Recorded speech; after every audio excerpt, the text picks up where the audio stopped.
Let me take you back to trade and tariffs, because people are expecting that eventually this gets to the consumer. I mean, a lot of people come on the show and they say the same thing.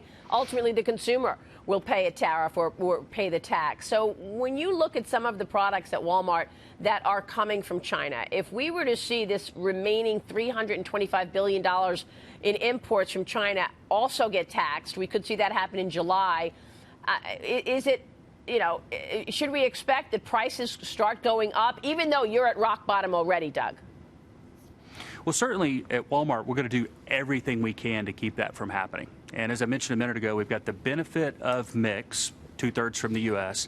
As it relates to the remaining, we've been working on mitigation strategies to try and offset the risk that we face. And we'll continue to do that and try to make sure that if, in fact, we have to go up, and given the magnitude of the number that you mentioned, eventually that can happen, that we do it as little and as late as possible. That's our objective. We are trying to save people money.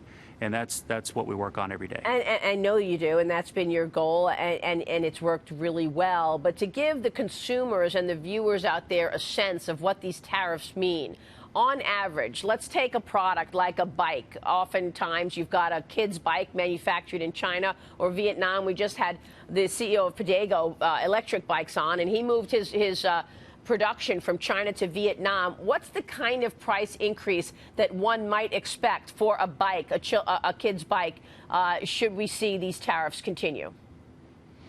You know, bikes are an interesting category. We've been, for the last few years, working to manufacture some bikes here in the U.S. They moved out of the U.S. many years ago. We've been working to bring them back. But most of the bicycles still do come from China and from other countries in Asia.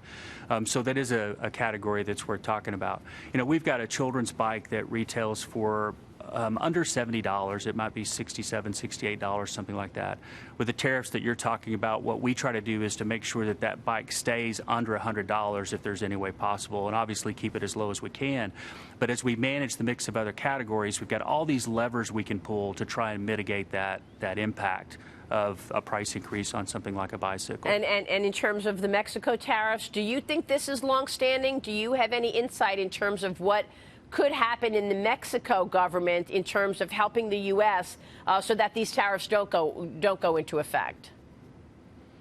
No, we don't have any special insight. We do speak with the Mexican government as well as the trade representatives here in the U.S. to make sure that they understand what we're seeing. And, you know, we've been operating in Mexico for a long time, have a lot of affection for that market and a lot of associates there, and we just want to see these issues be resolved. We understand they're complex, we understand they're multidimensional, but in the case of Mexico, in the case of China and other countries, we would like to see these negotiations get wrapped up as soon as they can.